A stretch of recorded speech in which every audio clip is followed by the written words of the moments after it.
ध्यान देंगे। आज का चैप्टर आप लोगों का पोयम है a tiger in the zoo. इसको लिखने वाले जो कवि हैं लेस्ली नॉरिस, इन्होंने इस कविता को लिखा है। हम लोग इस कविता से क्या समझते हैं, इसका नाम से आप क्या समझ पा रहे हैं आप लोग? A tiger in the zoo, जू मीन समझते होंगे आप लोग चिड़ियाघर। आप लोगों में से बहुत से बच्चे चिड़ियाघर गए भी होंगे, देखे भी होंगे, और उस चिड़ियाघर में टाइगर को भी देखे होंगे, है ना। बाघ को देखे होंगे आप लोग। टाइगर तो चिड़ियाघर में रहता ही है, बहुत से और जो जानवर रहते हैं। तो लेख कवि आखिरकार हमें क्या बताना चाह रहे हैं इस कविता के माध्यम से, टाइगर इन द जू। इसका कविता में हम लोग आगे जाके इस चीज को समझेंगे और जानेंगे। इससे पहले हम लोग इस चीज को देखते हैं। देखिए, सबसे पहले आपको स्क्रीन पर जो नजर आएगा, ये देखिए। सबसे पहले स्क्रीन पे क्या नजर आ रहा है, देखिए यही ना है। ये देखिए टाइगर है जू में, चिड़ियाघर में कैद, पिंजरे के अंदर कैद। मीन्स ये एक लिमिटेशन एरिया में रहता है। इसका एरिया जो एक लिमिटेड है, मतलब उसी एरिया में ये रहेगा। उससे ज्यादा दूर ये आगे कदम बढ़ा ही नहीं सकता है। और चारों तरफ से जाली लगा रहता है सेफ्टी के लिए, ताकि ये किसी व्यक्ति को नुकसान न पहुंचा सके। और इसको एक जू में, ये जू के अंदर, ये जो टाइगर है एक जू के अंदर है, चिड़ियाघर के अंदर है। और इसकी पूरी सुरक्षा जो है लोगों से लोगों से लोगों को ये न परेशान कर सके, इस कारण से इसको जाल के अंदर, पिंजरे के अंदर कैद करके रखा जाता है। और एक लिमिटेड एरिया होता है। और इसको टाइम टू टाइम भोजन, खाना पीना, वहाँ के जो है जू के केयर टेकर लोग जो ध्यान रखते हैं जानवरों का, वो टाइम टू टाइम इनको खाना पीना देते हैं। चलिए, अब इसके बाद हम लोग एक दूसरा देखेंगे। दूसरा क्या देखेंगे, ये देखिए एक यहाँ टाइगर है। ये टाइगर लेकिन चिड़ियाघर में नहीं है, ये टाइगर एक जंगल में है। और ये टाइगर और ये टाइगर का दोनों का डिफरेंस आप देखिए। ये जो उदास है, जो अपने नेचर में नहीं है, अपने नेचुरल हैबिटेट में नहीं है, जहाँ इसे होना चाहिए था वहाँ नहीं है। ये एक चिड़ियाघर में कैद है। और ये शेर जो प्रकृति का आनंद ले रहा है, अपने वास्तविक घर में आनंद ले रहा है। इसका वास्तविक घर जो है कहाँ है, तो इसका वास्तविक घर जंगल है, न कि चिड़ियाघर। तो चिड़ियाघर में आखिरकार इन बाघों को क्यों रखा गया है? हम मनुष्य से बचाने के लिए, क्योंकि दिन प्रतिदिन इनकी संख्या इतनी कम होती चली जा रही है कि इनको यदि चिड़ियाघर में नहीं रखा गया, सेफ जगह पे नहीं रखा गया, तो इनका अस्तित्व ही खत्म हो जाएगा। हमें सिर्फ पिक्चर्स में, फोटो में ही हम टाइगर्स को देख पाएंगे। सोचिए कि सबसे बड़े एनिमल्स तो हम लोग हैं। हम लोगों के डर से, हम लोगों के अत्याचार से, हम लोगों के जो हम लोगों ने गलतियां की हैं, उन गलतियों के कारण इनको जंगल के जगह पर आज पिंजरों में बंद रहना पड़ रहा है, एक लिमिटेड एरिया में रहना पड़ रहा है। तो कहानी के आगे बढ़ते हैं हम लोग। अब देखिए इसमें कुछ वर्ड मीनिंग्स हैं जब लोग ध्यान देंगे, जो पोयम में आने वाला है। इस पोयम में सबसे इम्पोर्टेंट क्या है, इम्पोर्टेंट क्या है इस पोयम में, ध्यान देंगे। स्टॉक्स, स्टॉक्स मतलब क्या होगा, टू वॉक और परस्यू, चलना। विविध, ब्राइट, चमकदार। ये जो लाइट होता है ना, देखते हैं वो शेरों के ऊपर जो है धारियां बनी रहती है, वो चमकदार होती है, दूर से चमकती है, तो उसको हम लोग बोलते हैं स्ट्राइप्स। लाइन्स इन पैटर्न, देखिए धारियां, स्ट्राइप्स मीन्स धारियां। इस चीज को भी गौर करेंगे, स्ट्राइप्स मीन्स धारियां। चलिए, pads, pads means foot base, पग। जो पैड्स, उसका जो पैर होता है, जो आगे वो बढ़ाता है, उसका मुलायम पैर, वो ताकि उसके पैर इतने मुलायम होते हैं कि अपने शिकारी को पता नहीं चलने देता है कि वो चल रहा है। अब आगे आते हैं, rage, violent and uncontrolled rage, बेकाबू, बहसी, गुस्सा। ये मतलब गुस्से में रहता है लेकिन दिखता नहीं है, लेकिन ये बहुत ही गुस्से में रहता है।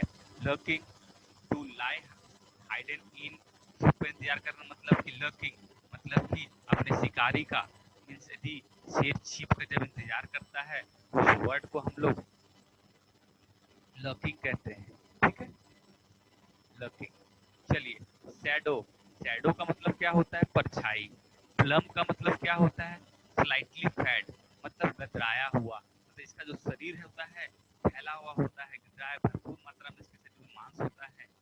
स्नार्लिंग मतलब गुर्राना, अपने दांतों के साथ गुर्राना। कभी शेरों को आप लोगों ने गुर्राते हुए देखा है?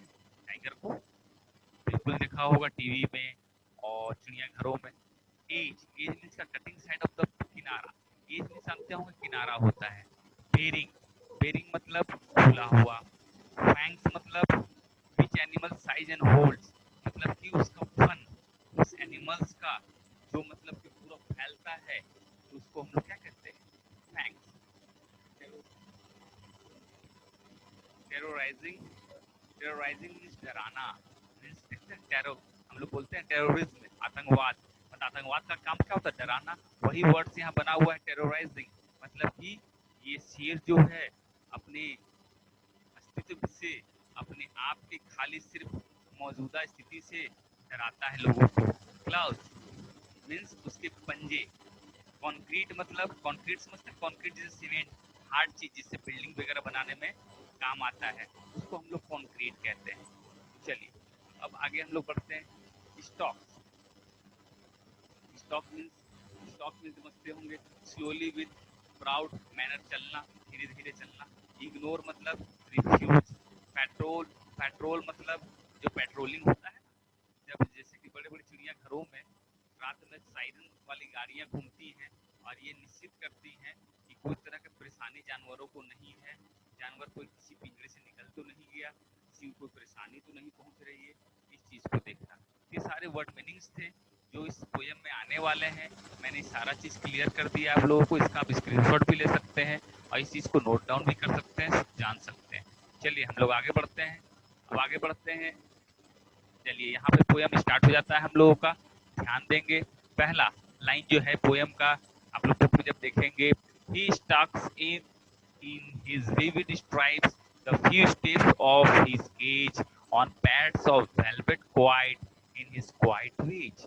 इस सब का मीनिंग मैंने आपको पहले बता चुका हूँ। जैसे यहाँ देख रहे हैं, यहाँ कवि कहता है कि चिड़िया घर में सीमित बाघ अपनी चमकीली त्वचा के नीचे पिंजड़े में घूमता है। वो आगे कहता है, कौन? कवि कह रहा है कि बाघ केवल कुछ कदम उठा सकता है क्योंकि पिंजरा छोटा है और उसमें चलना आसान नहीं है।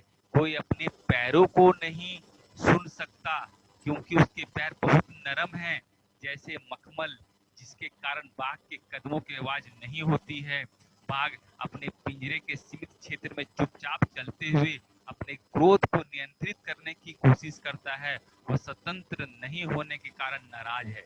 अब सोचिए, उस ये जो शेर था, क्या प्रकृति ने, क्या ईश्वर ने इनको इसमें इन लोगों को चिड़ियाघर में रहने के लिए बनाया था? नहीं, ये जब थे, इनका अस्तित्व जो था, ये खुले आसमान के खुले जंगल में इनका दबदबा हुआ करता था और ये बेखौफ अपने जंगल में एक इकलौता हुआ करते थे, ताकतवर, और घूमा करते थे, अपने जीवन का आनंद लिया करते थे।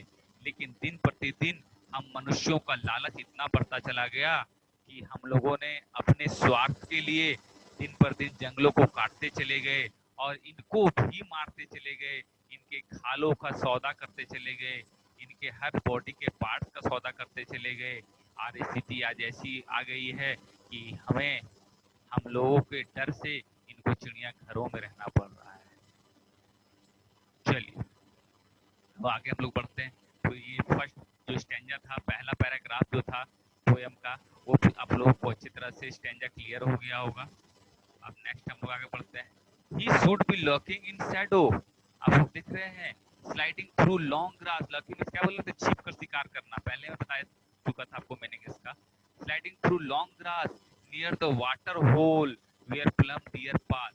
कवि कहता है, यदि ये बाघ मुक्त होता, यदि ये आजाद होता, तो वो क्या करता? वो अपने आप को जल स्रोतों के पास लंबी घासों के पीछे छिपा लेता।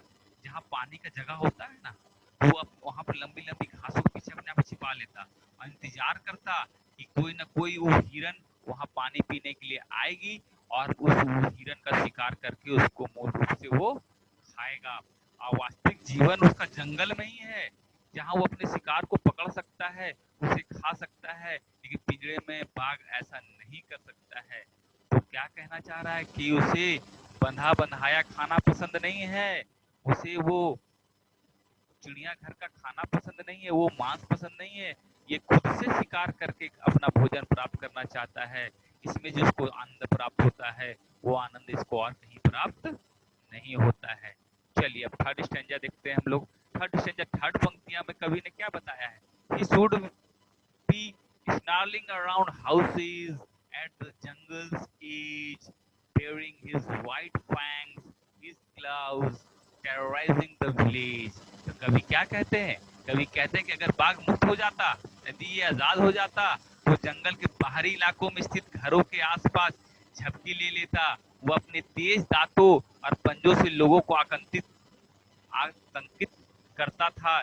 इससे गांव में रहने वाले लोगों में डर पैदा होता है। अभी आप लोग सुनते होंगे कहीं कहीं कि शेर टाइगर गांव के और चले जाते हैं और कितने लोगों को नुकसान पहुंचाते हैं, जानवरों को नुकसान पहुंचाते हैं, कुछ मनुष्यों को मार देते हैं।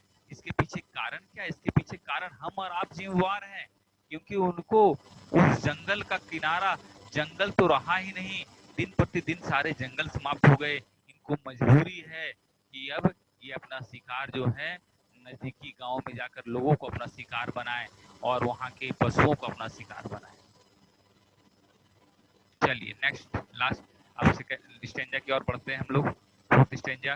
But he locked in a concrete cell, his strength behind bars, stalking the length of his cage, ignoring visitors. अब कभी उस बाघ की वास्तविकता पर आता है, वास्तविक रूप में आ जा रहा है।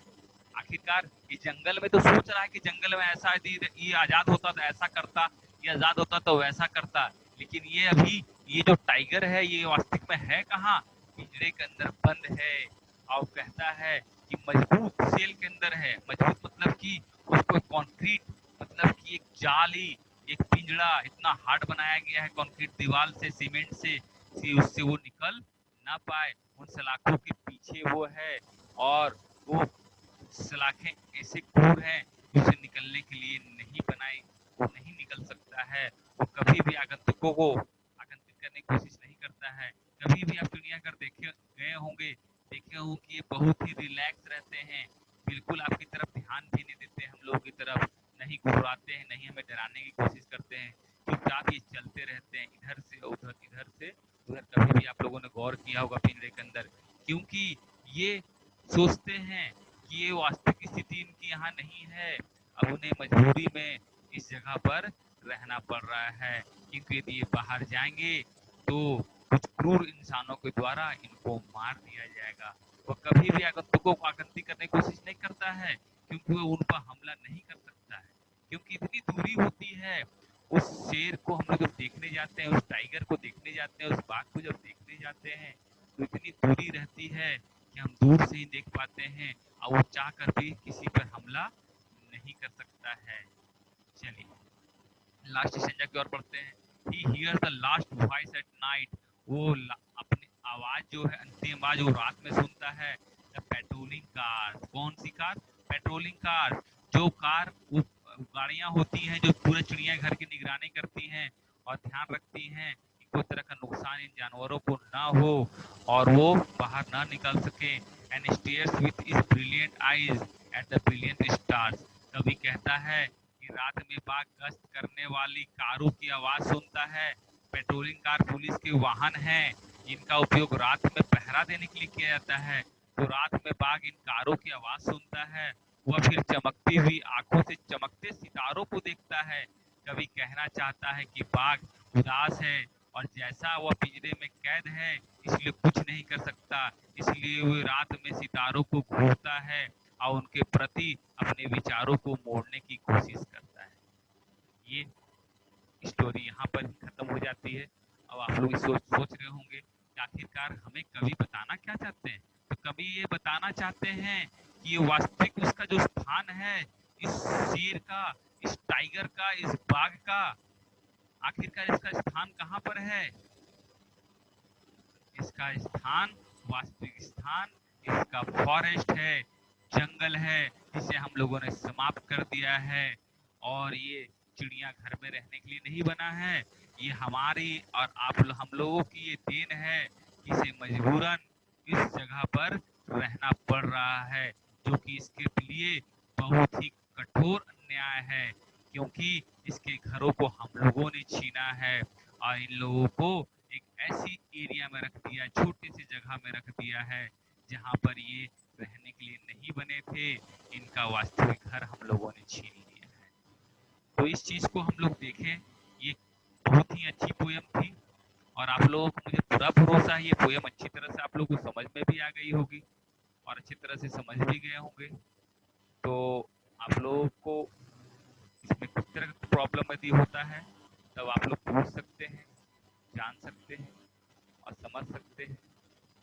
मुझे पूरा भरोसा है कि चैप्टर आप लोगों को अच्छी तरह से समझ में आ गया होगा और ये चीज़ को आप लोगों को अब दिक्कत